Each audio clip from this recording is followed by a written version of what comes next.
o tema, né, é falar sobre educação e saúde, educação, trabalho e saúde nos tempos atuais, né, aqui no Brasil. É um tema muito interessante, que eu tenho pesquisado. Eu acho que eu vou fazer um pouco do resgate de como eu adentrei nesse tema. Eu sou cirurgiã dentista e tenho minhas pós no mestrado e no doutorado em educação. Então, acaba que eu interligo essa discussão de educação e saúde quando vou para a pós em educação e começo a pesquisar esses temas. No mestrado, eu pesquisei o currículo do curso de odontologia, foi um estudo de caso da Universidade Federal de Uberlândia, onde eu entrei em umas discussões sobre currículo oculto, sobre a questão da formação para a integralidade. Lá eu vou analisar a clínica integrada do curso, se realmente era uma clínica integrada. Eu acho que eu ainda estava com o pé muito na clínica da odontologia. Nessa universidade, eu tive disciplinas de odontologia social e preventiva, e eram todos os semestres, era até interessante.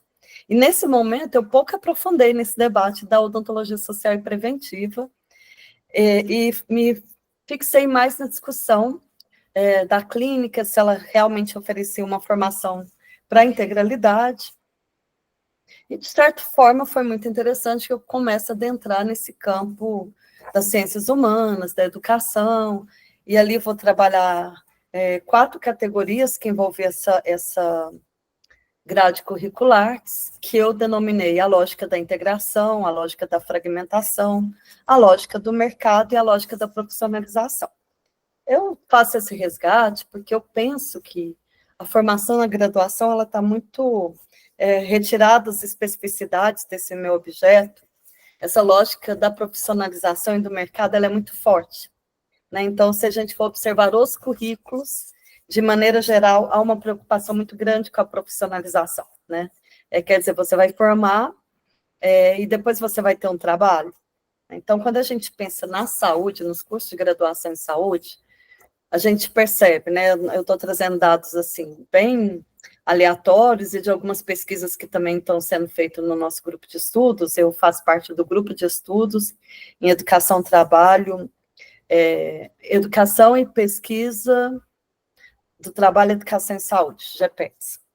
Não sei se eu falei na ordem correta, mas é mais ou menos isso.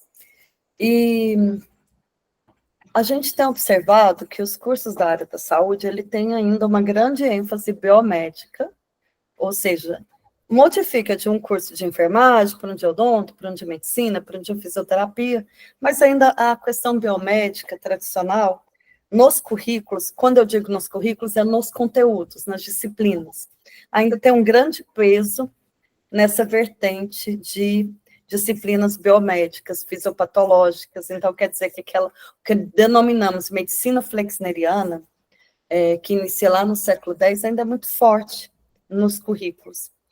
E o que a gente percebe é que existe e varia também de curso para curso, uma outra parcela de disciplinas que a gente tem denominado saúde pública institucionalizada.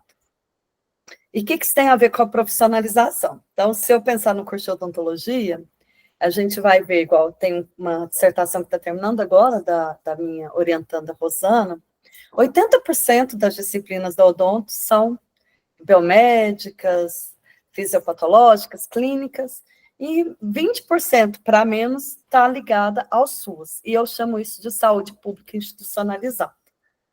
E aí, o que seria isso? Eu distingo, né, a gente tem feito uma distinção no nosso grupo entre saúde pública institucionalizada e saúde coletiva contra-hegemônica. E acho que é interessante prestar atenção nisso, porque aqui eu vou trazer um elemento interessante para um debate agora em 2024, que foi o título que vocês deram, né? Eu tenho percebido que os currículos, então, eles têm uma hegemonia no biomédico, e uma parcela de saúde pública institucionalizada e muito pouco de saúde coletiva contra-hegemônica. Quase nada. E o que seria essa distinção? Que eu acho que é importante para o nosso debate aqui. Essa distinção se faz da seguinte forma: nesses currículos aparece o SUS, a formação para o SUS.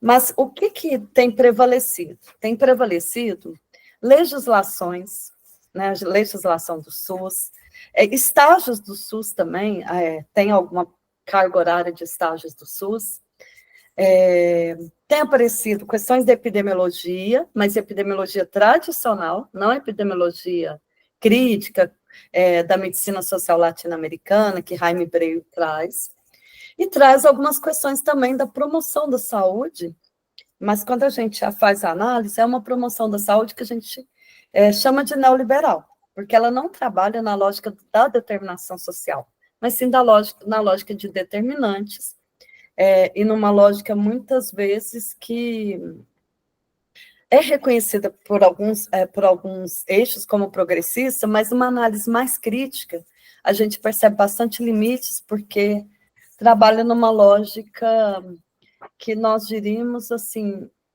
partindo de referenciais de países que não concebem uma verdadeira transformação da saúde, como a saúde coletiva contra-hegemônica, que é o nosso referencial, coloca. Vou tentar explicar isso melhor, porque pode ter ficado confuso.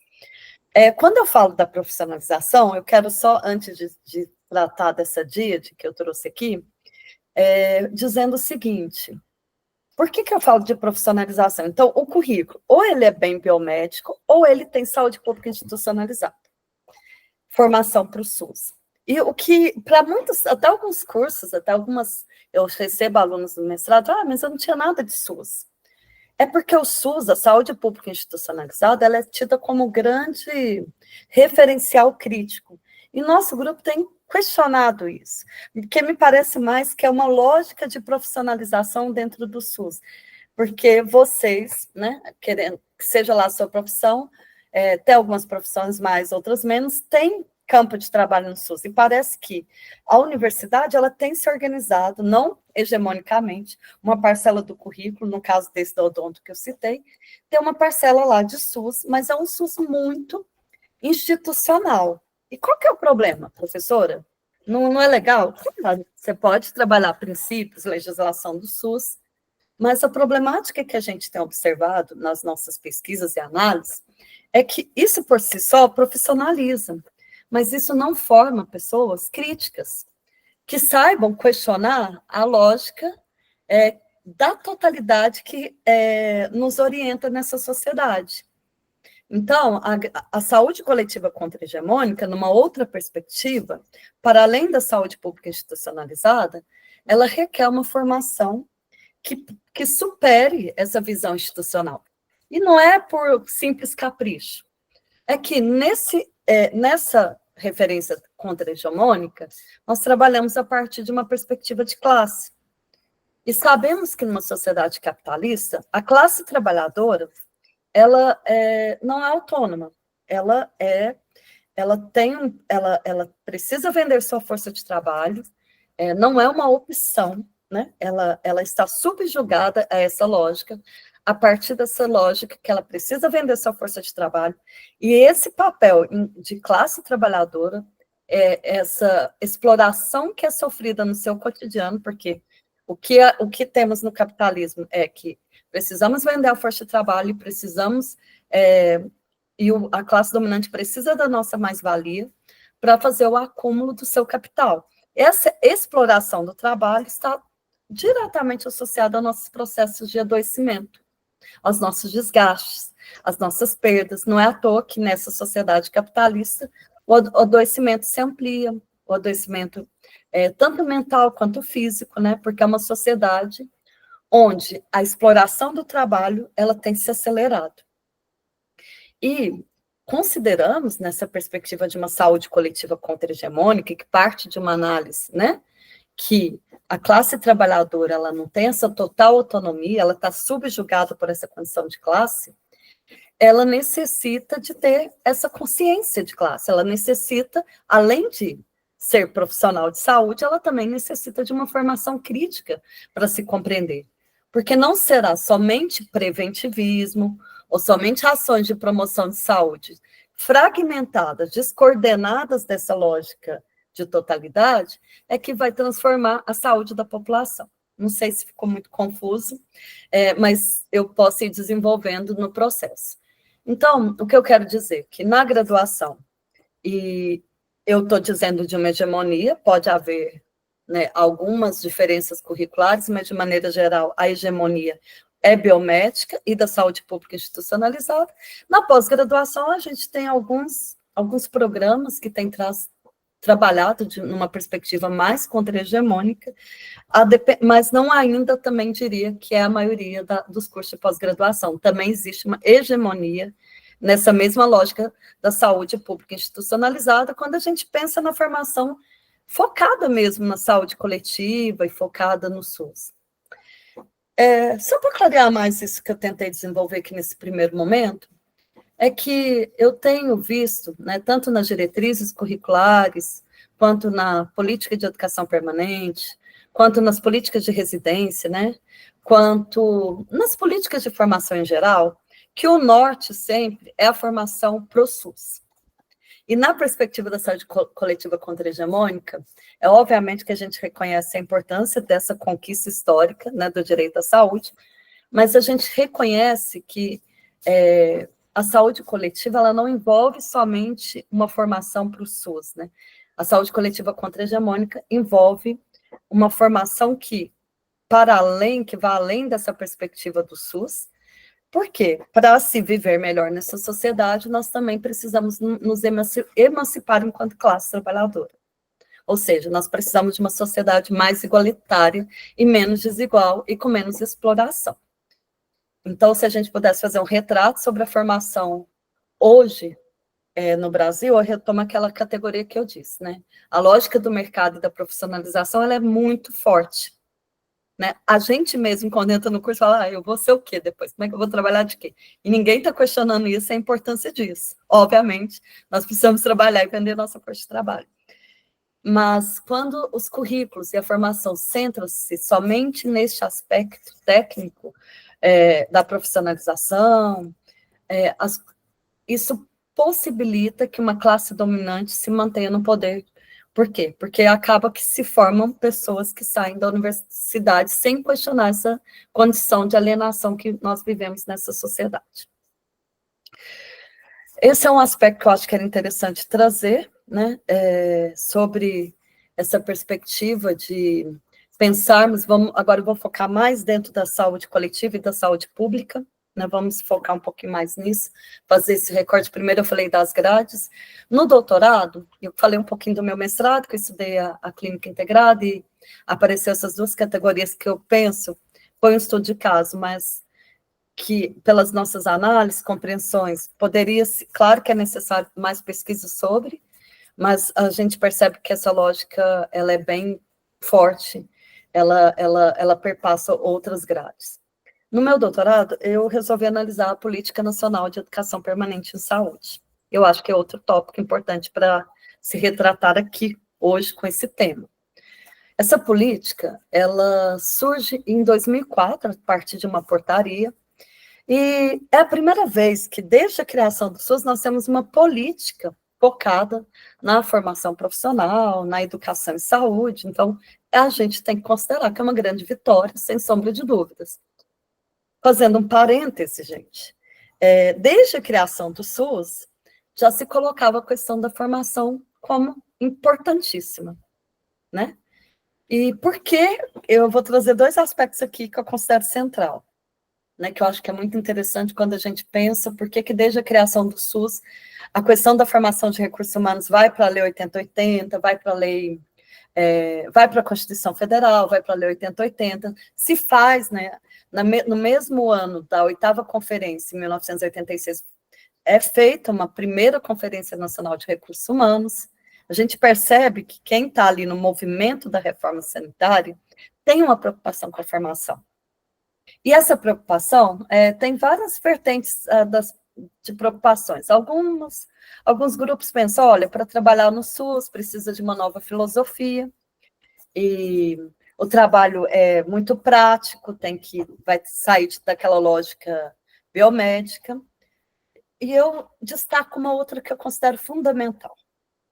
O SUS, ele ele é fruto de um movimento, de uma reforma sanitária, um movimento político, né, que surge na década de 70, surge a partir da luta contra a ditadura e também a partir de uma perspectiva de superar um modelo excludente que prevalecia até então, somente quem tinha carteira assinada era possível ter acesso a alguma assistência, né?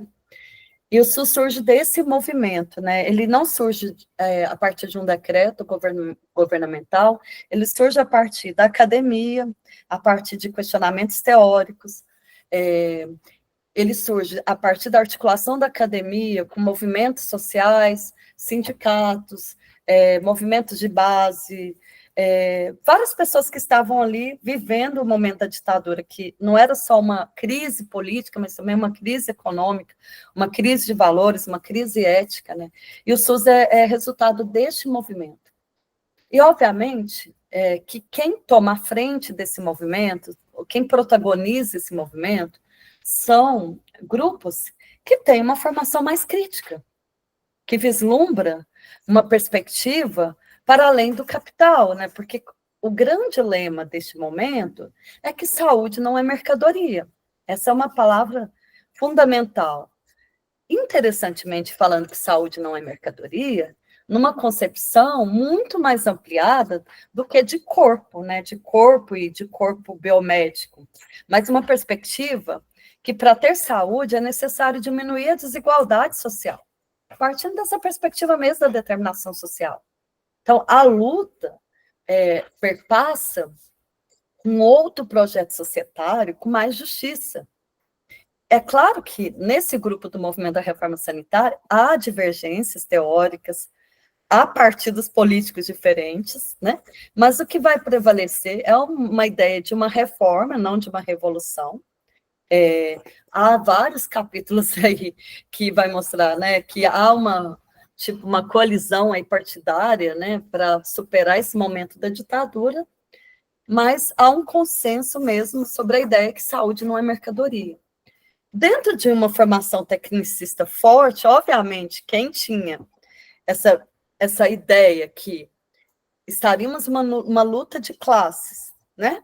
Numa luta de classes, onde um lado, que é a classe trabalhadora, quer saúde para viver mais e melhor, né? Nós queremos saúde para vivermos plenamente essa vida, e outro lado, que é a classe dominante, ela precisa de um corpo saudável que mantenha a produção, né? Que mantenha o processo do lucro sem ter problemáticas em relação a isso. Então, há dois projetos divergentes. E creio que esse seria o segundo ponto, né, da formação em saúde ter sido tão destacada. Obviamente que, para isso, né, eu vou falar da consciência sanitária, ou da questão da consciência de classe, é necessário ter consciência de classe. Não, esse aspecto que eu estou trazendo aqui, ele não é muito difundido. Por quê? Porque o professor Paim também tem analisado como é que tem sido o movimento da reforma sanitária, o quanto ele tem se tornado institucionalizado, cooptado, quanto ele perdeu aquela vertente crítica, né? Mas por isso que talvez esse aspecto que a gente traz aqui, ele não é tão difundido. Mas, sabendo que a gente vive uma sociedade que tem classes diferentes, e isso surge ali no movimento da reforma sanitária, a partir de teóricos como Jaime Breio, Asa Laurel, Sérgio Aroca, Cecília Donângelo, e outros teóricos que começam a debater uma vertente sobre o capitalismo e a saúde. Como é que a saúde do trabalhador se articula nessa perspectiva, né? E a partir dessa perspectiva, é necessário também um processo de formação, não somente técnico, e não somente de compreender leis e princípios teóricos de um sistema, né? Ou como é que se faz a gestão desse sistema. Também é necessário uma formação política, uma formação para a defesa desse sistema, que, obviamente, ele não vai ser definido somente por uma lei, como a gente está vendo na prática. Quer dizer, em 1988 o SUS se torna lei, em 1990 cria-se a Lei 8080, 8.142, e Agora, todos os brasileiros têm direito à saúde, é dever do Estado, mas isso na prática é muito complexo ainda. A gente sabe como é que vivenciamos isso, né? E se a gente for observar, à medida que vai caminhando os anos, o SUS ele foi criado em 88, né? Então ele está com mais de 30 anos, deve fazer uns 40 anos, se eu não estiver enganada aqui nas minhas contas. Vai fazer 37 esse ano. E em 2028 aos 40, né? Que eu já. É interessante essa reflexão, que é um sistema, né? 40 anos, né? Vamos falar que é jovem, né? E eu me lembro quando eu comecei a trabalhar com saúde coletiva, e que a gente viu os problemas do SUS, mesmo entre nós professoras, não tinha uma consciência política sobre os ataques neoliberais ao SUS. Era como se o SUS fosse jovem, e a partir de um amadurecimento, da gestão, da sua organização, ele fosse se tornando mais maduro e melhor, que bastava, assim, boa vontade, colaboração, gestão. E esses aspectos mais políticos, né, dessa questão de classe, né, dos interesses da classe, do capital e da saúde, não eram debatidos, não faziam parte da nossa literatura, né? Então, essa perspectiva de compreender o SUS dentro dessa totalidade do capitalismo, ela faz parte de uma vertente mais crítica, né, da saúde coletiva contra-hegemônica, e que ainda creio que é muito tímida, na maioria dos processos formativos que a gente visualiza. Eu sou professora de 2 programas de mestrado, e quando eu começo a disciplina e começo a tratar desses assuntos, sempre é uma grande novidade. Com poucas exceções, alguém já ouviu falar de determinação social da saúde, ou já teve um tema na graduação que discutiu neoliberalismo e a saúde, ou discute saúde do trabalhador a partir de uma perspectiva marxista, entendendo essas contradições que eu tentei situar aqui de forma sintética, né? A visão é muito romântica, muitas das vezes, tipo, eu amo fazer promoção da saúde, não percebe as contradições e a dialética que envolve na saúde do trabalhador. E isso, gente, tem outro aspecto muito interessante também. O que eu comecei a perceber? Onde que eu fui ter contato com essas vertentes mais críticas? Não eram nos eventos do Ministério da Saúde institucionalizados. Então, acaba que a gente percebe também que existe uma hegemonia de eventos nessa vertente mais conservadora ou mais institucionalizada.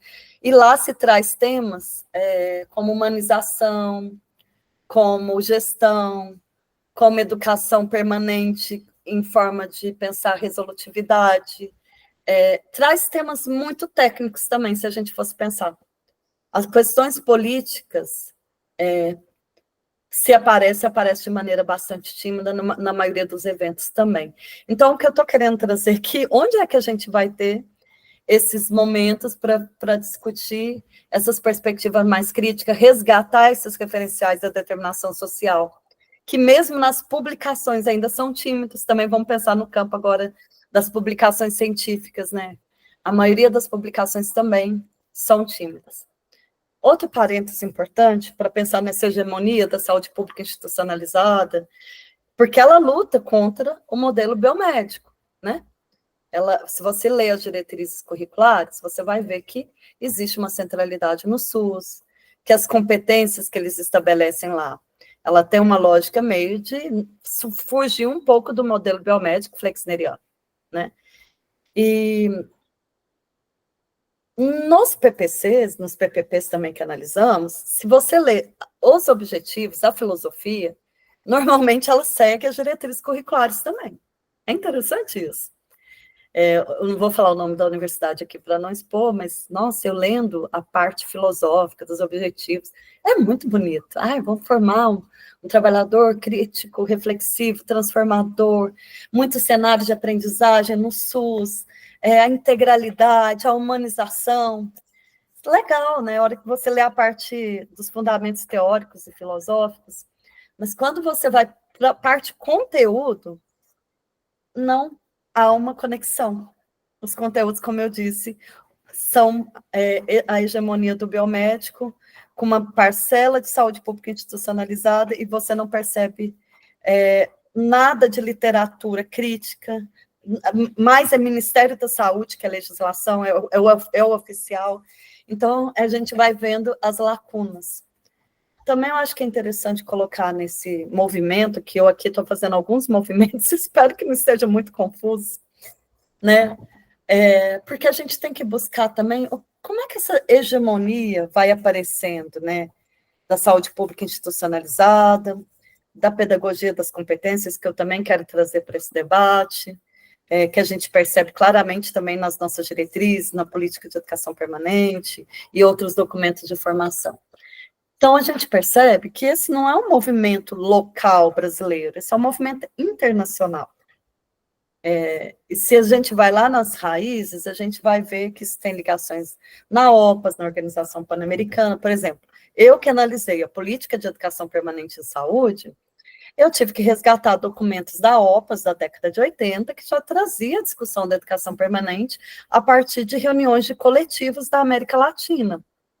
Então, essa ideia de educação permanente, que vai tomar força nos anos 2000 no Brasil, já estava sendo discutido na década de 80 por grupos aqui na América Latina, né, financiados pela Kellogg's, por organismos internacionais. E que a gente vai mais na raiz ainda, a gente vai ver que o Banco Mundial está totalmente relacionado com isso. E, interessantemente, nós temos no Brasil a Rede Unida, né, que é um braço da OPAS, e a Rede Unida é uma organização também bastante interessante, até respeitada no meio da saúde coletiva, que também tem difundido essa discussão da formação para o SUS, da formação por competências, né? Da formação a partir da lógica das metodologias ativas, da humanização. Então, estou querendo dizer que não é por acaso que, se a gente for pegar o recorte saúde pública, saúde coletiva, existe também certas hegemonias nos nossos documentos oficiais. E pouca discussão nessa lógica mais crítica da determinação social, porque a Rede Unida não segue essa referência, né? Ela segue uma referência dentro dessa outra lógica, né, que a gente diria pedagogia das competências, pedagogias neo-escolanovistas, que a gente chama, que eu vou tentar clarear também um pouquinho. Então, só situando, o que eu quis dizer até agora, para não ficar tão confuso? Que eu peguei a minha trajetória aí de pesquisa para dizer por que eu estou aqui para falar para vocês e como é que eu me situo nesse universo, dizendo que na graduação eu vou estudar um currículo, né? No mestrado eu vou estudar um currículo de graduação, no doutorado eu vou estudar uma política de educação permanente, e a partir disso eu vou construindo, né, o que está norteando o ensino e a saúde nesse país, a partir de um grupo de estudo, e aí nós temos hoje o GEPETS, que é um grupo que tem se debruçado mais a resgatar essas teorias, tanto da determinação social da saúde, usando a medicina social latino-americana, quanto também usando referenciais da determinação social da educação. E temos usado Demerval Saviani e a pedagogia histórico-crítica. E aí eu quero dizer que boa parte do que eu aprendi, né, sobre as contradições da pedagogia das competências foi com Demerval Saviani. Demerval Saviani é um filósofo, né, da educação, é marxista, trabalha a perspectiva da determinação social, então ele casa muito bem com a nossa discussão de determinação social da saúde, há uma certa, né, há uma certa coadunação, não sei qual seria a palavra, imbricamento dessas duas teorias. E ele vai situar, né, como é que foi o processo educacional aqui no Brasil, né, que vem lá dos jesuítas, passa por um escolanovismo, depois temos um momento de tecnicismo, e depois vamos passar por um momento dessa lógica do neo-escolanovismo, chama neo-escolanovismo, porque o escolanovismo, ele difundido lá na década de 20, né, aqui no Brasil, e toma bastante força nesse momento como um modelo inovador. É tão interessante, porque a pedagogia das competências, as metodologias que tem as metodologias ativas, o aprender a aprender como referência, ela é tida como uma grande novidade pedagógica, né? Mas a raiz dela não é nada nova. A raiz dela a base, né, que ela se inspira é em John Dewey, que está lá no início do século elaborando essas teorias, né, Ele é um filósofo liberal e que vai trabalhar a perspectiva da escola ativa, que vai trabalhar a perspectiva da formação pragmatista, ou seja, nós não queremos uma educação por educação, mas queremos uma educação que traga resultados, né? Uma educação que as pessoas, né, os teóricos que vão analisar, já está muito conectada com a lógica do capital, ou seja, nós não queremos uma educação somente para elocubrar, a gente quer uma educação que a pessoa já profissionalizada, né, que o estudante já foque nas problemáticas que o mundo do trabalho necessita. Então, é uma ideia de uma escola mais ativa e uma escola mais pragmática. É interessante isso que John Dewey vai trazer. E não é uma educação progressista, ele é um liberal. Então, a base do escolonovismo é de uma formação liberal. Por que eu digo isso? Porque isso se confunde muito quando a gente vem para o cenário da pedagogia da competência ou neoescolonovista, né? Se confunde muito porque a saúde coletiva, ou a saúde pública institucionalizada, ela absorve esse referencial, né, da pedagogia das competências como sendo algo progressista, e não algo conservador. Quando eu digo conservador, gente, é que está focado nos interesses da classe dominante. E Saviani, nessas discussões que ele vai trazendo, ele vai mostrando claramente por que a pedagogia das competências não é uma pedagogia crítica. Por que a pedagogia das competências ela está aliada à lógica do capital. E é tão interessante que para as pessoas da área da saúde, que estão acostumadas com aquela aula super tradicional de memorizar, eu tive muitas essas aulas na odontologia, né? Que era aquele slide, a gente decorava. Quando aparece esse discurso de uma escola ativa, de aprender a aprender, que mais? De pragmatismo, não é uma educação por educar. Você vai desenvolver uma competência, uma habilidade de resolutividade. Isso se torna extremamente sedutor. Existe um autor, Roger, esqueci o nome dele aqui agora, claramente. Ele fala sobre a sedução que existe, né, nessa pedagogia das competências, na metodologia ativa, o quanto isso é sedutor, porque traz uma ideia de inovação, traz uma ideia, olha, agora o aluno é ativo, é ele que constrói seu próprio conhecimento, traz uma ideia do aprender a aprender, aprender a ser, isso parece tão filosoficamente interessante. E nessas análises do Saviani, Newton Duarte, Marise Ramos, vão se colocando a sedução que existe nisso e as ideologias que existem nisso. E é muito interessante, né? Porque eu gostaria de dizer que se a gente também fizer uma análise sobre o cenário da educação e saúde no Brasil, o que predomina é esse tipo de pedagogia das competências. Mas as pessoas, professoras, que estão trabalhando com isso são as pessoas conservadoras? Interessantemente, não. Interessantemente, tem muita gente do nosso campo que, seduzido por essa novidade, por essa ideia que é esse ativismo, que é esse pragmatismo que vai fazer a diferença, acabam sendo disseminadores desse tipo de teoria. Então, o que eu estou querendo trazer aqui é que essa pedagogia da competência, para Newton Duarte, ela é uma pedagogia da adaptação. E, interessantemente, é a pedagogia da competência que faz tanta crítica à pedagogia da transmissão, chegando a considerar a pedagogia da transmissão é algo retrógrado, é algo que não colabora para a emancipação. A pedagogia da histórico-crítica retoma a importância do papel do professor, a importância da transmissão. Professora, mas como assim? Transmissão é bom? Gente, a gente não está falando dessa transmissão mnemônica daquele professor que passa aquele slide, você decora a informação. A gente está falando da importância de um professor como eu aqui, que tem uma certa dedicação a essa área de educação, do acúmulo que eu tenho, da importância desse professor organizar esses conhecimentos na sua sala de aula, nos seus currículos, e da importância desse professor repassar esses conhecimentos não de forma mecânica, tá? Não é isso que eu defendo. De forma crítica. Quer dizer que, nesse caso, a transmissão de conhecimento na pedagogia histórico-crítica é extremamente valorizada, mas não para virar um banco de conhecimentos, como se fosse um banco paralisado. Não. Esse método da PHC, que valoriza a pedagogia histórico-crítica, ele também não é um método que só valoriza o repasse e a transmissão de conhecimentos. Ele também parte de uma ideia, né?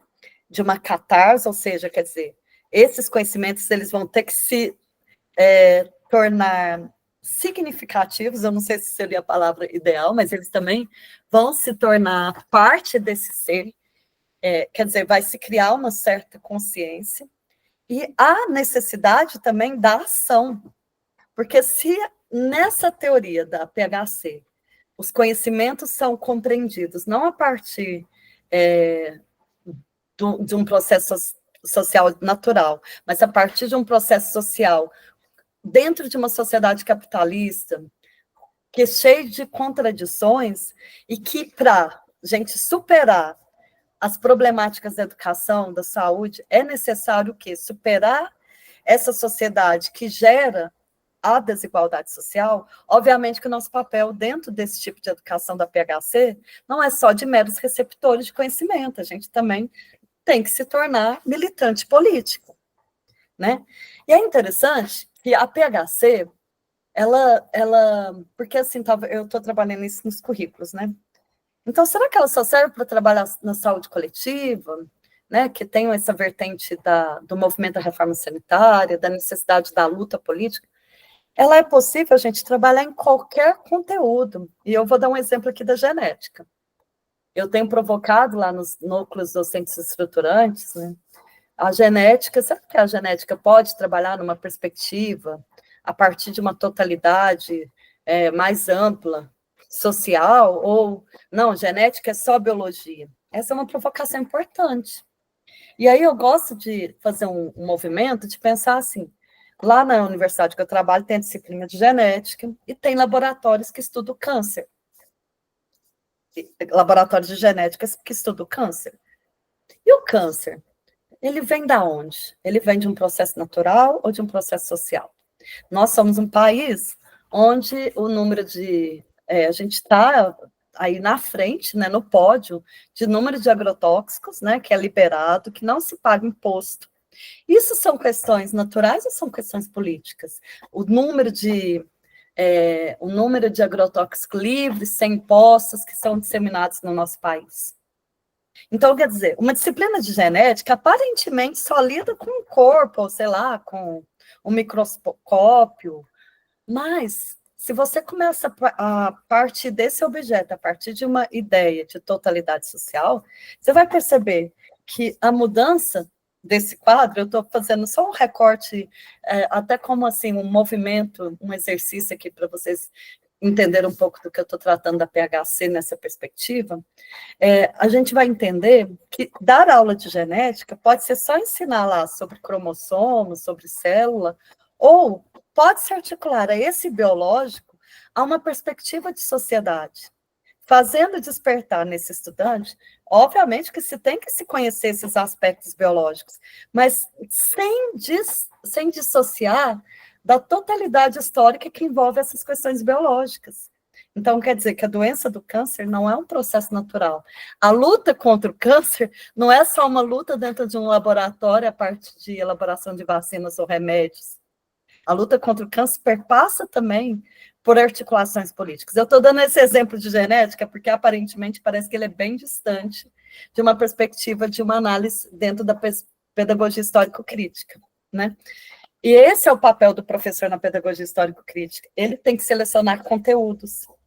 Então, o conteudismo aqui toma força, ele é importante. Por isso que nossas pesquisas vai lá na grade querer saber quais são as disciplinas, quais são os referenciais teóricos que estão sendo utilizados. Nós valorizamos a escolha do texto adequado, o texto, a leitura prévia. E eu vou fazer só um confronto aqui em relação às práticas das metodologias ativas, dentro dessa lógica de pedagogia das competências. Primeiramente, eu quero dizer que metodologia ativa é só uma metodologia ativa para a PHC, não quer dizer que a PHC é contra metodologia ativa. A gente pode utilizar, Qual que é a diferença? A gente não vê transformação social, a transformação tão esperada a partir de uma mudança de estratégia pedagógica. Onde que está a mudança, na nossa perspectiva? É numa mudança de sociedade. Se você vê, eu estou estudando metodologias ativas na Revista Brasileira de Educação Médica. Todo o processo de mudança, eles esperam através da mudança apenas metodológica. Mudou o método, vai mudar a formação, e vai mudar todo o processo do sistema. Essa é a nossa crítica. Quer dizer, não somos contra a metodologia ativa. E vamos pensar agora na perspectiva da metodologia ativa, agora fazendo a crítica, já deixando claro que metodologia ativa pode ser sim uma possibilidade, mas só uma das possibilidades. Não existe uma hegemonia disso, né? Muitas vezes o que a gente percebe nessas rodas de conversa, em seminários, é que o professor, né, na lógica da metodologia ativa, ele tem que ser um facilitador de aprendizagem. Então, quer dizer, quem constrói conhecimento é o aluno. Vamos pensar no PBL, Problem Based Learning. Quem constrói conhecimento é o aluno e o professor é apenas um facilitador. E isso dá um ar, olha, agora o aluno é ativo, é o aluno que constrói, e isso vai dar mais autonomia para ele, né? Isso é o que se espera, e aí isso também possibilita um processo de transformação. Não se deixa claro nesses artigos que transformação é essa, né? Se é uma transformação de uma sociedade que, na nossa compreensão, transformar essa sociedade seria o quê? Que nós tivéssemos uma sociedade mais igualitária, onde não tem uma classe que explore a outra a ponto de grande parte da humanidade estar passando fome, não ter moradia, não ter direitos trabalhistas, né? Quer dizer, nós vivemos uma superexploração. E o que a gente percebe muitas vezes nesse processo, que se dizem ativos, que se dizem empoderadores, é que muitas vezes os conteúdos são perdidos. Então, uma roda de conversa talvez é muito interessante para trocar percepções, para trocar elementos reflexivos, até fazer muitas vezes, nas rodas que eu presenciei, as pessoas de educação permanente, principalmente, que eu participei ativamente, as pessoas usam para chorar as pitangas. Olha, meu Deus, o SUS na minha cidade, isso é significativo, ninguém está desmerecendo isso. Mas em termos de conteúdos, de aprendizagem, muitas vezes em sala de aula, passando por esses métodos, eu me dei conta que os alunos faziam as rodas, discutiam os textos, mas muitas vezes não tinham lido esses textos, e muitas vezes não dominavam os principais conceitos ali. Eu me lembro, vou dar um exemplo, uma vez era um texto que envolvia promoção da saúde, micropolítica do trabalho vivo, e, sei lá, um terceiro elemento, e eu, bem chatinha, né, eu sou professora que talvez tenha hora que a gente corre de mim. Aí eu falei, o que é micropolítica do trabalho vivo? Depois de terem feito as rodas, debatido, apresentou o seminário, mas o que é? Aí, ninguém sabia o conceito. E qual que é as divisões que existem na promoção da saúde? Existe a socioambiental, a comportamental, a tradicional? Ninguém sabia o conceito. Então, assim, é algo que a gente tem feito bastante crítica nesses modelos, muitas vezes considerados bastante democráticos, que geram debates, que parece que o aluno teve uma participação muito ativa, mas que muitas vezes deixam os conteúdos de forma superficial, né? Acaba, como se diz, os alunos vão levando as suas concepções a partir do senso comum, a partir daquelas trocas de ideias, de angústias, que são importantes, porque já não tem espaço para isso, né, dentro do SUS, mas que as questões, a gente vê isso muito nas dissertações de mestrado depois, que as questões teóricas vão sendo renegadas em nome de um grande pragmatismo. E não é à toa que os mestrados profissionais vão tomando muitas forças, e as pesquisas desses mestrados profissionais, muitas vezes, pouquíssimo relevantes. Objetos e análises que seriam muito necessárias, tratando dessas questões que a gente está trazendo aqui, muitas vezes até são negadas lá na hora da entrevista. Mas o seu projeto não tem uma aplicabilidade no SUS? E você vai ver a aplicabilidade é uma coisa tão restrita. Eu que estou no mestrado em saúde coletiva, eu tenho feito a provocação na sala, eu tiro os cabelos da cabeça do pessoal, porque eu falo, gente, nós estamos no mestrado em saúde coletiva, sua pesquisa é de saúde pública institucionalizada ou de saúde coletiva contra-hegemônica? E aí eles começam a tirar o cabelo, porque parece que as pesquisas que eles veem, normalmente está muito focadinha num detalhe ali da resolutividade do SUS. E óbvio, gente, eu sempre tenho trazido a perspectiva da saúde coletiva contra-hegemônica, que se você está aquele velho exemplo da floresta incendiada, está cheio de incêndio, que é o nosso SUS hoje, né? Cheio de problemática, EOS, precarização, falta de resolutividade, tudo que vocês imaginarem, né, de desafios. Eu estou pensando agora nos meus alunos da pós, na mestrado profissional. É óbvio que você pega, vou pegar esse incêndio aqui para pagar, esse é o meu mestrado. Outro pega outro incêndio para pagar.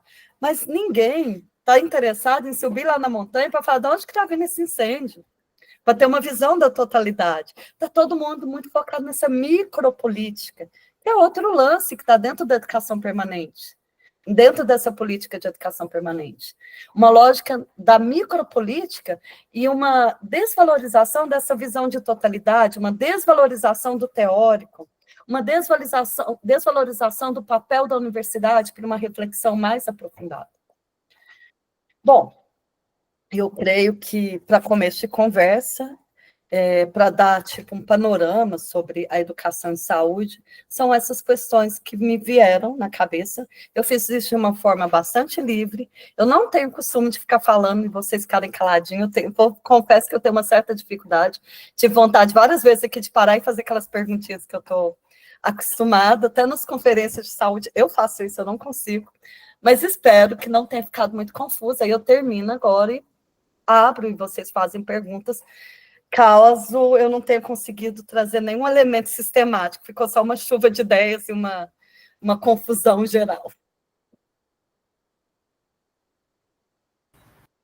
Eu vou deixar para o pessoal perguntar primeiro e depois eu também queria fazer uns comentários, mas vocês querem falar alguma coisa, gente, que está acompanhando? Fazer alguma colaboração, algum comentário? Murilo? Primeiramente, agradecer a Cris, né? Desculpa a câmera desligada, que estou meio que no meio de umas formações aqui, mas estava ouvindo e é isso, né? Trabalhador fica nessa, né? De se formar e dar conta da casa também. E aí eu fico pensando assim, né? Quando a gente conversa sobre essa perspectiva crítica, né? De formação de trabalhadores, né? Essa perspectiva de refletir sobre que educação e que saúde a gente quer, né? Eu me pego muito pensando sobre as contradições dos próprios profissionais, né? Que se dizem críticos, que se dizem... vou colocar dessa forma assim, mais à esquerda, assim, né? De alguma forma. E aí me pego muito porque na residência, né? E aí, mais cedo a gente se perguntou, né? Se a gente se tratava de pessoas da residência especificamente, mas foi na residência que eu tive contato. Sou assistente social, desculpa. Sou assistente social, atualmente trabalho na assistência social no município do interior do Paraná. E na residência, né, antes de vir para cá, foi quando eu me deparei com essa perspectiva, né? A formação do serviço social, ela é generalista, ela não é voltada especificamente para atuação no SUS. A gente tem uma formação para políticas públicas, com uma perspectiva crítica, né? E aí, quando a gente se depara na saúde, eu fiz saúde da família, e quando a gente tem contato com a saúde coletiva, você percebe, assim, a imensidão que é tratar sobre o SUS, né? E é para além de, eu só defendo o SUS. É a luta contra a privatização, é pensar na educação e qual educação a gente quer na formação, enfim. E aí eu queria trazer muito dessa angústia que eu sinto, assim, de, na residência, até quando eu comecei o mestrado em saúde coletiva, eu me deparar muito com esses discursos, né, de, a defesa do SUS, da educação crítica, mas eu senti a falta de uma atuação política, né, desses profissionais, desses professores, né. Entendo que a carga horária desses profissionais muitas vezes é exaurida, né, a gente sabe o quanto as universidades cobram dos professores, principalmente na época que eu estava que era a conjuntura do Bolsonaro. Então, assim, tinha-se muito esse olhar torto, né, do que era a saúde coletiva dentro daquele governo. E aí eu queria, assim, né, se a Cris quiser falar um pouco mais, enfim, mas de como conseguir, né, acho que não é, o que eu encontro agora na minha mente é abrir os olhos, né, mas o convencer, né, ou buscar que esses profissionais que tanto falam, né, desse espaço de precisamos defender o SUS numa perspectiva crítica, precisamos construir uma saúde crítica, uma educação em saúde crítica, mas que muitas vezes, por exemplo, não vão em assembleias, né, do corpo docente para deflagração de greve, que não vão apoiar residentes em greve, que não vão apoiar alunos em greve, né?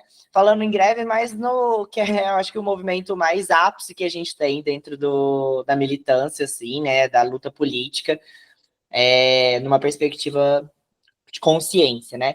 Mas também no dia a dia, né? Eu tenho uma amiga que ela fala muito de micropoder, né? Ela vai muito da cartografia, e aí eu fico muito... E ela traz muito essa reflexão, né? De qual que é as atuações desses profissionais no micropoder. Então, a compreensão de, por exemplo, do adoecimento do aluno, a compreensão da gestação, né? Inesperada das mulheres, que acontece até dentro de relações, né, conjugais, monogâmicas, né, então, enfim, é um pouco dessa apreensão, né, e se a Cris quiser ficar à vontade, mas que eu sinto muito isso em quem eu encontrei, né, durante a minha trajetória, né, muitas vezes, algumas contradições veladas, né, de uma militância em sala de aula, mas no dia a dia a gente sente falta, né, desse rigor político. É isso, obrigado. E foi incrível, Cris, incrível.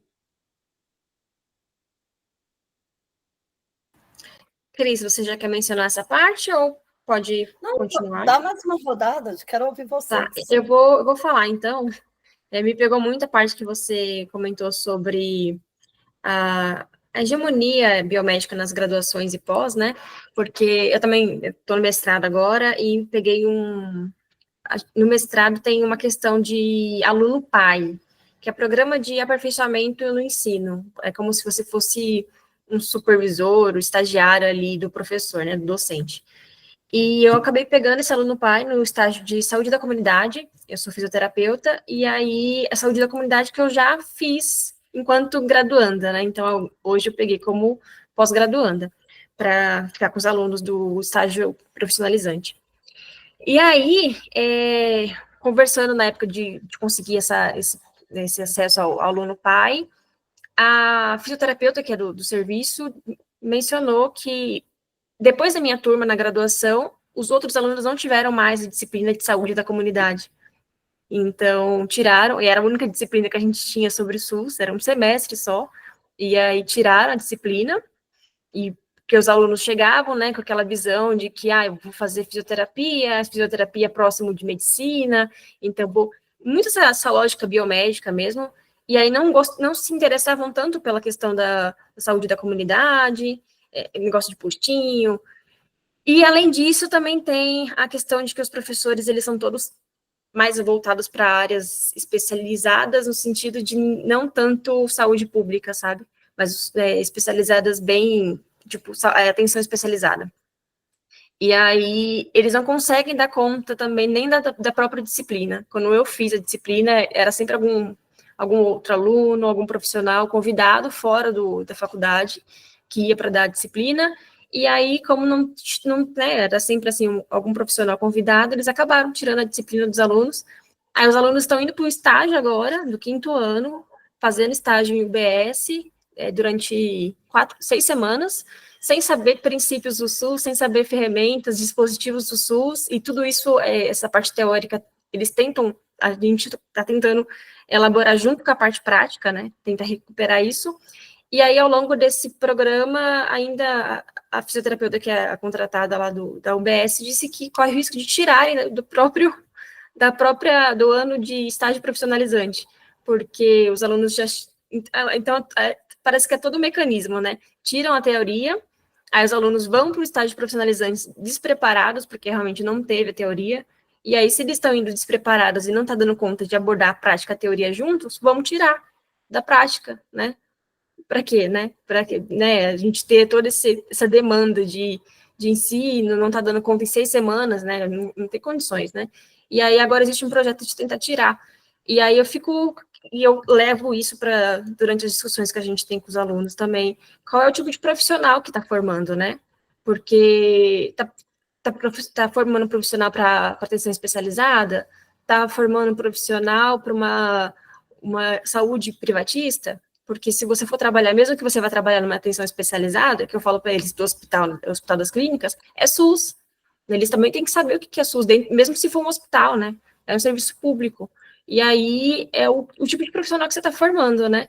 E aí, quando eu estava na articulação do Fórum Nacional de Residentes, teve o Caravana Forma SUS, não sei se você já ouviu falar, programa da CEGETS, do Ministério da Saúde, que é, né, indo em cada região do país, e aí nessa Caravana Forma SUS, eles fizeram uma oficina sobre diretrizes curriculares e mostraram que os cursos estão cada vez mais tirando a carga teórica do SUS, de saúde pública, saúde coletiva, sistemas que abordam o Sistema Único de Saúde, e cada vez mais formando pessoas mais tecnicistas, não tão voltadas para o SUS. E aí, como que esse profissional vai para o mercado de trabalho, né? Porque por mais que, às vezes, não vá para o hospital privado, pode trabalhar em diversos setores públicos, e aí vai para esses setores públicos sem saber como funciona, ou sabendo muito na superficialidade, e aí isso acaba acarretando várias dificuldades, né, vários problemas, tanto na questão no próprio serviço, enquanto profissional de saúde, mas também no tipo de serviço que você oferece para o seu público, né, sem conhecer direito esse público. Então, essa parte que você falou da hegemonia biomédica me pegou bastante, me fez lembrar dessa situação. E aí, se alguém mais quiser falar alguma coisa, se não, acho que posso... pode falar, Bruno. Boa noite, gente. Obrigado, Cris, pela apresentação, foi muito boa.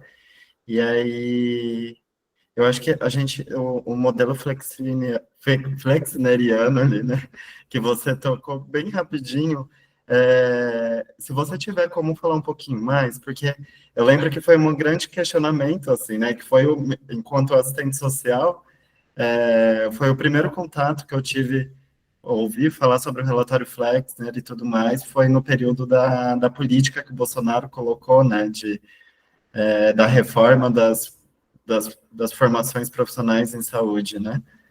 E eu acho que foi a base, e aí foi a aproximação, só que eu nunca tive a oportunidade de escutar mais alguém falando sobre o Flexner, e eu acho que, como pai da especialidade médica, da especialidades, né? É a única coisa que eu sei, assim, eu acho que a gente vem carretando muita problemática nisso, assim, nos projetos político-pedagógicos, assim, que a gente vem vendo, né?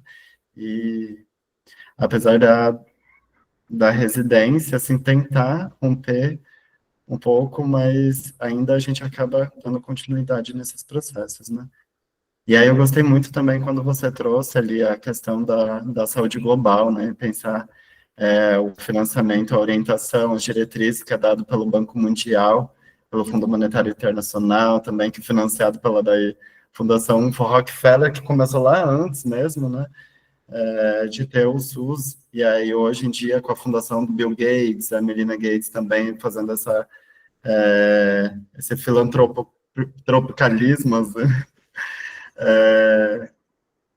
E aí o quanto que isso impacta na nossa perspectiva também latino-americana de saúde global, de saúde, né, em pensar uma emancipação assim do sul global na perspectiva da saúde. E é isso, assim, se pudesse fazer uma reflexão, aprofundar um pouquinho mais isso sobre, principalmente do Flexner, eu agradeceria bastante, tá? Agora eu já gostei mais, porque aí eu parei de falar igual uma matraca e tentar sistematizar a ideia aqui da minha lógica, né, e acho que dá para a gente desenvolver mais um pouquinho o tema de vocês a partir das questões. E eu vou começar, então, com o modelo flexneriano, que eu acho que, historicamente, eu gosto dessa cronologia. Bruno, é interessante a gente pensar o seguinte, vamos partir do momento do capitalismo que está ocorrendo a Revolução Industrial, que a gente sabe que, antes disso, já vinha rolando aí todo um processo de... Né, o capitalismo, Marx coloca lá em 1300, já começa a desapropriar a tomada de terra, a ocupação de terra por uma determinada classe, o assalariamento, né, dos vassalos, né, que agora não tem a terra e precisa vender sua força de trabalho. Ali no século XVII vai ter a Revolução Gloriosa na Inglaterra, que é muito importante, né, que agora a monarquia ela já perde a força, né? Quer dizer, a Revolução Industrial começa na Inglaterra porque já vem todo um processo histórico ali, né? Sendo desenvolvido há vários séculos. Não começou por causa da máquina a vapor, igual a gente aprende lá na escola, e nem porque alguns burgueses conseguiram acumular um pouquinho mais de dinheiro que outros, não. Foi um processo de saqueamento mesmo e de imposição da criação dessa força de trabalho que ou trabalhava ou morria. Bom, e eu vou pegar o momento ali da Revolução Industrial, onde tem um grande êxodo mesmo, a cidade se amplia, as doenças também, né? Até porque a questão das horas de trabalho, a questão ali da questão do sanitarismo, naquele momento histórico ali, a questão da saúde do trabalhador estava muito em xeque até para a produção fabril. E as primeiras ações do Estado ali foram de medicina social, ali que surge na Alemanha, na Inglaterra e na França, as primeiras ações coletivas de sanitarismo. Nossa, a burguesia resolveu ficar boazinha, cuidar. Não, gente, é porque essa mão de obra era necessária para manter o sistema funcionando. Interessantemente, ali já surgem algumas teorias de epidemia, algumas teorias de medicina social, que até os teóricos da década de 70 vão resgatá-las depois, né? E nesse processo, à medida que a classe trabalhadora também vai se organizando, aí já tem uma conexão até com a primeira pergunta, né? Com greve, né? O que faz as pessoas viverem mais? Elas lutarem para trabalhar menos, obviamente. Né? Então, a classe trabalhadora ali não foi totalmente passiva, ela tem vários movimentos, como o cartismo, vários movimentos ali também de resistência da classe trabalhadora, não é só uma história de um dominado e outro dominante. Há um processo que vai ficando vivo ali, né? E vários movimentos vão acontecendo, tanto movimentos práticos quanto movimentos teóricos também, né? Então, é um momento também de que a ciência ela está nós estamos tentando uma revolução industrial como uma revolução científica também, né? E, interessantemente, começa a se produzir, começa a se melhorar a qualidade de vida e a classe dominante acaba começando a deixar de lado um pouco esse processo, né, da medicina social e colocando mais no sujeito, no corpo, a possibilidade da resolutividade da saúde. E eu estou falando ainda de século XIX, século XX. Concomitantemente a essa melhora da qualidade de vida, seja pela luta dos trabalhadores, seja pelos processos, né, sanitários que foram instalados inicialmente, concomitantemente tem grande avanço científico, ou seja, se você for olhar ali no século XIX, tem descoberta de bacteriológica, antibiótico, não é, gente? É um momento assim que a ciência está prometendo muito, né? A ciência é como se a ciência fosse achar a solução para todo o processo de saúde. Então, a biomedicina, o modelo biomédico ganha muita força. E aí, o Flexner surge ali no início do século XX, nesse momento, né, que a ciência, né, já está com essa grande promessa de resolutividade, né, ele surge como ele tem um pé na educação, ele é contratado por esses organismos internacionais, aí, a gente fala organismo internacional aqui, mas lá nos Estados Unidos, são essas empresas do capital mesmo que o contrata, para ele fazer um relatório, como é que está as faculdades de medicina, fazer tipo um relatório pedagógico mesmo. E até nesse momento, então, não tinha uma sistematização de tempo, sabe?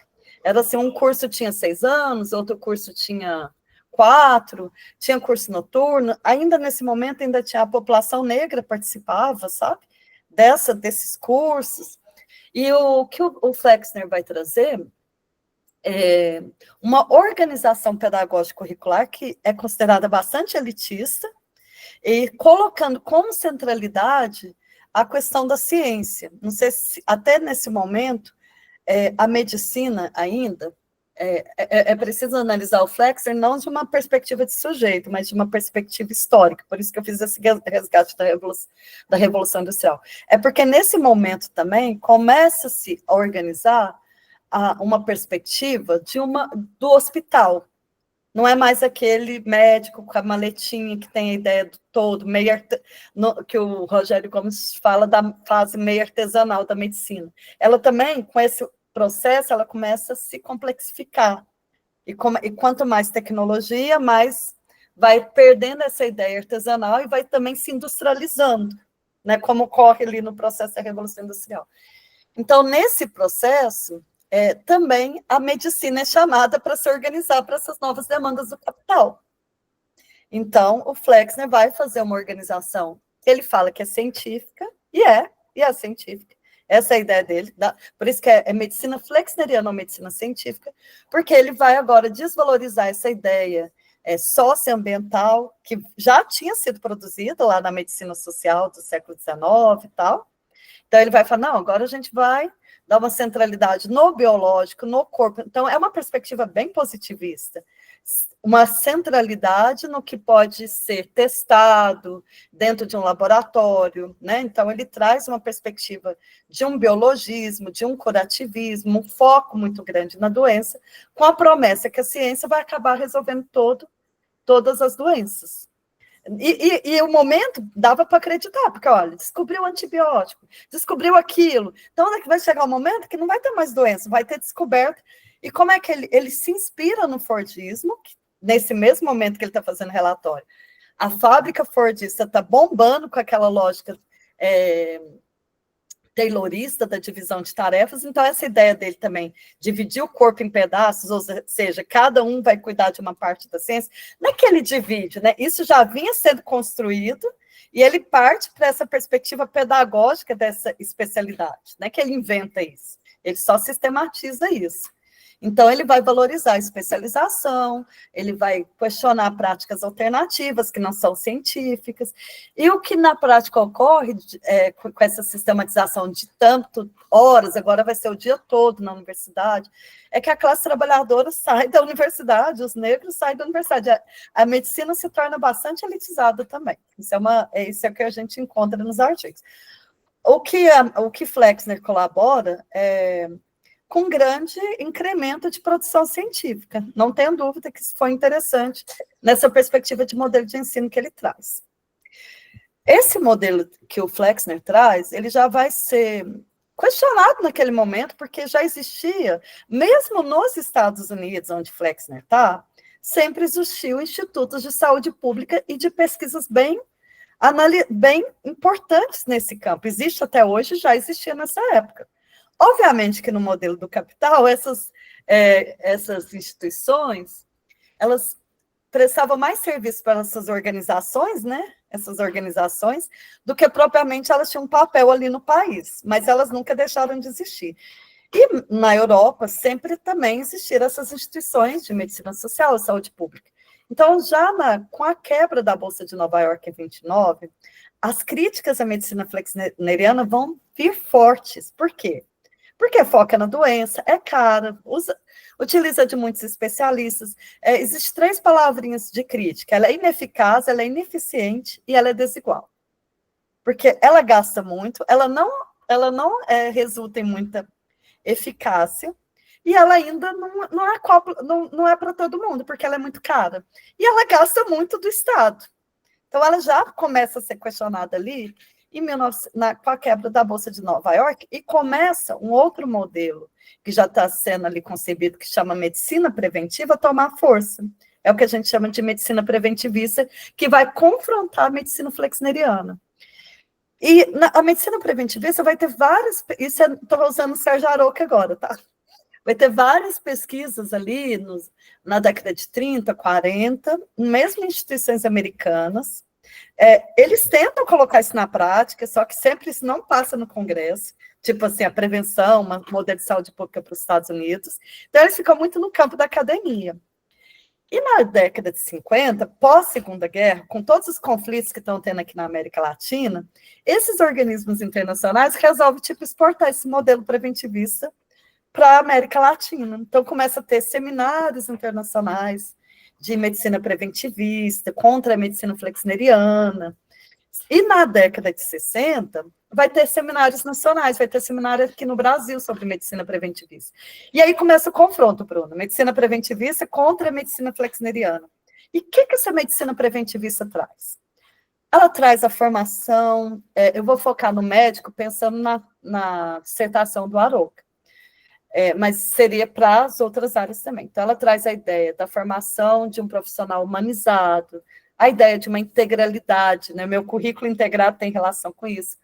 Há uma ideia da prevenção em todas as etapas do processo de saúde-doença, antes da doença, durante, depois, isso cai até em concurso, que aqueles níveis de prevenção, sabe? Tal, tudo isso, então, é nesse momento que essas teorias preventivistas vêm como uma ideia, tipo, nossa, revolucionária de superação da medicina flexneriana. O Sérgio Arouca, que estava formando aí, né, vai dar aula no departamento de medicina preventiva, porque em 68, se torna lei no Brasil, em plena ditadura, ter departamento de medicina preventiva no Brasil. E o Sérgio Arouca vai ser um desses professores. E ele, né, vem de um partido, né, ele é do Partido Comunista e tal, ele já começou a fazer a leitura, né, da totalidade dessa teoria pedagógica. O que uma teoria norte-americana como é que fala? Exportada aqui para a América Latina, para o Brasil, qual que é o objetivo? E, obviamente, que isso tinha relação com pós-Segunda Guerra, Guerra Fria, e esses processos ideológicos que esses organismos internacionais vão fazer na educação. Nessa época tinha a educação permanente também, já com o modelo francês. Na agronomia, tinha os modelos ali, o Bordenave fala disso, que ele vai trabalhar lá no Paraguai com agrônomos. Os organismos internacionais faz todo um processo assim, olha, não precisa acabar com o capitalismo, tem modelos alternativos de medicina preventiva, medicina comunitária. E eu estou trazendo essa história, que eu acho que também é interessante entender, aqui não vai dar para vocês entenderem profundamente, mas saber dessas demarcações históricas. É porque dessa medicina preventiva é que o Arouca vai fazer o dilema preventivista. E vai surgir a saúde coletiva desse dilema preventivista. E aí, dá para entender claramente que saúde coletiva e medicina preventiva tem muita diferença. E eu diria que hoje a saúde pública institucionalizada, ela tem muito do que o Arouca já criticou na década de 70.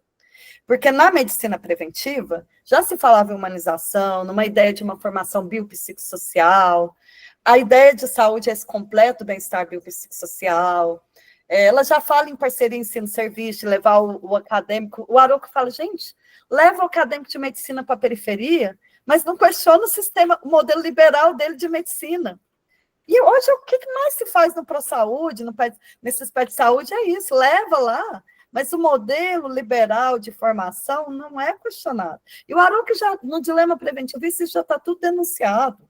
Toda essa análise, até o professor Paim fala, depois de ler o dilema preventivista, você fica ingênuo se você quiser. O problema é que o dilema preventivista parece que ele ficou lá meio que perdido, entre aspas, na década de 70 e não é resgatado. E parece que continua sendo revivado com o dilema promocionista, com outros dilemas atuais, que também são ideológicos e também são patrocinados por organismos internacionais, porque a lógica de determinantes e promoção da saúde, né, gente, da OPAS, tem essa ligação, continua. O que eu queria lembrar, quando você começou a falar de organismo internacional, que quando eu lia, falava Kellogg's, falava a Ford, que tinha patrocinado o seminário de preventivismo, e eu li aquilo de forma natural. Eu nem pensava quem que é Kellogg's, quem que é Ford. Só depois que você vai ter uma leitura mais crítica, o que uma fábrica de sucrilho está financiando seminário de medicina preventiva no Brasil para formar professores uma perspectiva preventiva, se a própria Kellogg's é açúcar puro no sucrilho. Que coisa mais engraçada. E aí que a gente vai... Só que, assim, falta esse capítulo da aula para mostrar o quê? Qual que é a raiz histórica disso. Falta pesquisa disso também, né? Então, a Arouca faz um belo serviço de buscar como é que se deu esse processo da medicina preventiva. E é dessas contradições da medicina preventiva que surge a saúde coletiva, a determinação social. Eu resgatei tudo isso porque eu achei interessante quando você perguntou de modelo flexneriano, e aí eu já passo para a Jaqueline, né, Já que é o seguinte, isso que você me falou é muito complicado. Na residência aqui de Goiás, eu já dei aula de SUS, presencial. Eles convidavam a gente até recebia alguma hora aula nessa época. Depois eles foram mudando a legislação aqui, não aceita mais professor externo da aula, se quiser só se for tipo filantrópico, que só pode pagar pessoas do Estado. Então, já fez mudanças na lei, ou seja, a universidade não é necessária, a gente mesmo que vai formar os nossos pares. Outro movimento que houve, e aí nessa especialização que eu participei, eu me lembro que eu dei sei lá, uns 2 dias de aula.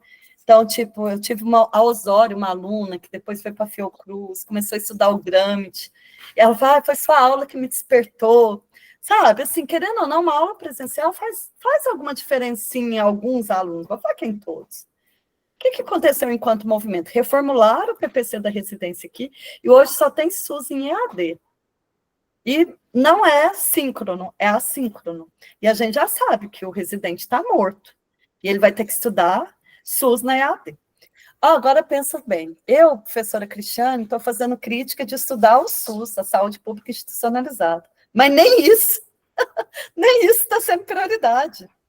Né? Quer dizer que é uma formação profissionalizante, e às vezes nem é formação, às vezes é só substituição de mão de obra ali do hospital, porque os alunos também têm, e eu tenho certeza que nos fóruns de vocês aparece, que muitas vezes não tem as tutorias, os processos formativos, e muitas vezes o papel do residente é ser o substituto de um trabalhador que deveria estar sendo contratado ali, não tem, o residente serve como essa mão de obra do trabalho, e nem é tão formativo, então ele vai para ali para exercer a função dele.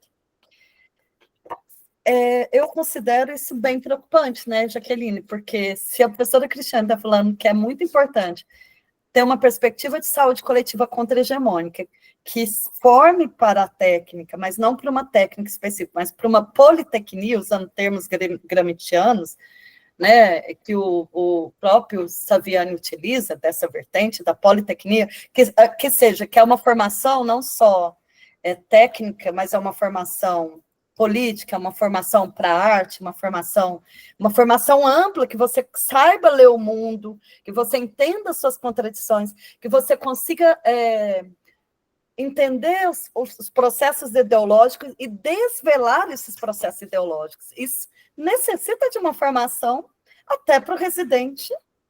E eu participei de uma banca, né, do Lucas Ubac, que está fazendo uma formação de tutoria nessa perspectiva mais crítica. Quer dizer que isso não é um sonho, existe jeito de organizar um projeto pedagógico igual a esse, né?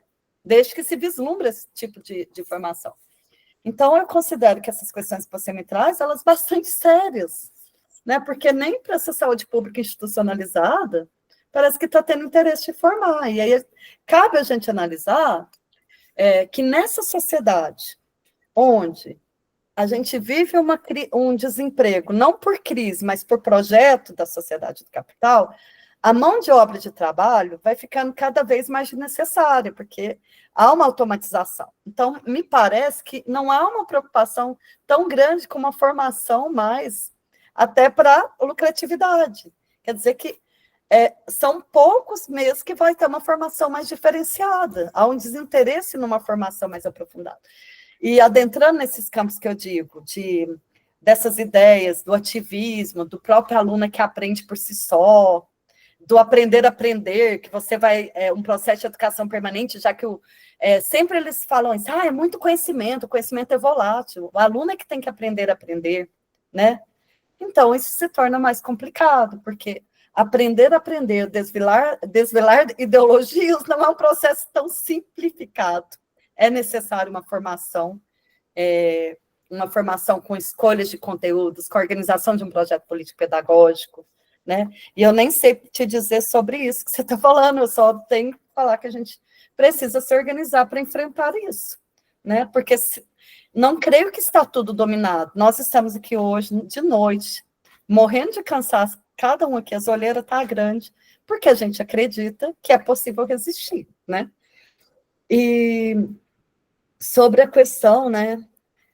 Eu já tinha falado um pouquinho sobre essa questão do professor que fala que é para formar para o SUS, que fala de Paulo Freire, que fala que é importante a educação popular, mas que na prática ele é só um técnico, então é uma contradição, parece que muito concreta. Também eu não sei se é uma problemática formativa, se é uma problemática ética, eu não sei se é o problema da cooptação que ocorre dentro desse processo do movimento da reforma sanitária, da estratégia democrática popular, que acredita, né, que pelo diálogo é possível fazer a transformação social. Isso não vai dar para me desenvolver tanto aqui, mas isso, para quem estiver interessado, tem um curso lá no GPETs, do professor André Dantas, que ele vai explicar o que é a estratégia democrática popular, como é que... Aí depois a professora Natânia, a psicóloga Natânia, vai explicar como que as metodologias ativas acham um campo super bonito nesse campo da estratégia democrática popular, do diálogo, onde não é a luta de classes, né? Tem uma questão aí pós-moderna, não é mais a luta de classe, é o diálogo que vai estabelecer o processo de protagonismo. E o quanto tem sido contraditória essa questão do dialogar com o capital. Então, o André Dantas dá um show na tese dele de doutorado, mostrando como é que essas questões da classe, né, vão se colocar numa questão assim crucial para discutir o movimento da reforma sanitária. E creio que esses docentes, né, que está criticando, muitas vezes está criticando a greve, né? Eu tenho falado lá nas minhas conferências ao trabalhador. Gente, greve é que possibilitou aumentar a expectativa de vida. Foi greve, foi trabalhar menos. Não não se igual agora, nós professores entramos de greve.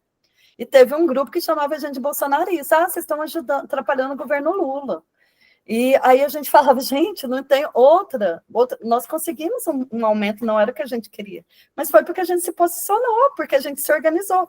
E porque as perdas já vinham há muito tempo. Quer dizer, o preço aumentando, as nossas perdas salariais, e tanto que mesmo aqui em Goiás, com voto online, loucamente nós conseguimos aprovar uma greve, mesmo com o PROIFES, né, que é um sindicato do governo, que o governo criou para cooptar nossas greves, a gente conseguiu fazer uma greve, que foi até uma surpresa para a gente, mas um grande grupo de gente que se diz da esquerda, nos contendo, ficando do lado do PROIFES, né, e dizendo que nós éramos bolsonaristas porque a gente queria fazer greve nesse governo. Então, eu defendo ainda a greve, embora no mundo onde a precarização está ampla, a greve se torna bem preocupante, bem difícil, ainda defendo a greve como possibilidade de luta pela saúde do trabalhador. Né? Isso não estou criando da minha cabeça. É a história que diz que foram essas horas que a gente passou a trabalhar menos e que agora está invertendo novamente, né? Está se perdendo nesse momento do capital, é que nos permitiu ter um pouco mais de saúde. E, obviamente, que nesse modelo do capital, sem enfrentamento, nós vamos cada vez ter menos saúde. E só para concluir, não é a perspectiva que eu trago aqui, assim, que esse coletivo, né, eu quero dar parabéns para a Rede do Trabalho Popular de Saúde, como é que fala? Gente, sou péssima em siglas. Rede de Trabalhadoras e Trabalhadores Populares de Saúde. É muito bem-vinda, e essa é uma forma de resistência. Essa é uma forma de organizar, esses ciclos formativos são importantes. A gente não está tudo dominado. Como é que a gente pode mudar isso? A partir de coletivos, não é a partir do individual. As pesquisas que estão sendo estabelecidas estão numa referência crítica, que vai trazer dados que colaborem para essa resistência, são reflexões que precisam ser feitas no campo da educação e saúde. Ou vai ser aquela lógica... igual eu fui de uma banca, era do NASF, e aí tinha um monte de resolutividade, eu falei, mas peraí, o governo Bolsonaro está acabando com o NASF, e aí como é que vai fazer? Aí ele não sabia responder, porque ele tinha dado 1000, tipo assim, metas para o NASF, mas sabendo que o NASF já ia ser destruído por questões políticas maiores. E aí era um curso de educação permanente, né? Aí eu falava, gente, mas que educação permanente para o NASF que não vai existir? Então, tem essas provocações que a gente precisa fazer. A gente, às vezes, é compreendida, às vezes a gente é odiado, mas a gente, para ser contra a hegemonia, para trabalhar na saúde coletiva contra-hegemônica, a gente precisa fazer esses posicionamentos, essas organizações, né? E creio que é muito importante a gente pensar que nem tudo está dominado, que a gente precisa juntar coletivos para resistir a esses modelos pedagógicos que veste uma capinha de progressista, como se diz, tem cara, é tipo aquele lá da vovozinha, né? O pai estava usando essa brincadeira, né? Que a Chapeuzinho fala, mas você tem, os seus olhos não são da minha vovó, o nariz, né? A gente tem que começar a desconfiar desse lobo, né? Que está vestido de vovozinha, mas que é um lobo, né? A gente não pode ter essa ingenuidade de pensar que esses processos pedagógicos que vêm com essa ideia, né, de formar para o SUS, formar para aprender a aprender, formar ativamente, é muito claro, eu que já dei aula na medicina, já dei aula no odonto, a gente vê qual que é o perfil do aluno que está saindo de lá.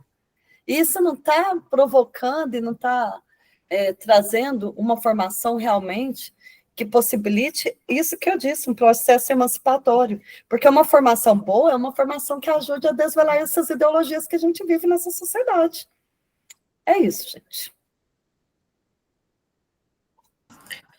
Inclusive, concordando com o que você falou, que é um projeto, né? E tira da diretriz curricular, a questão do SUS, tira das graduações, aí vai um profissional que não sabe direito o que está fazendo naquele lugar, não consegue reivindicar seus direitos, né?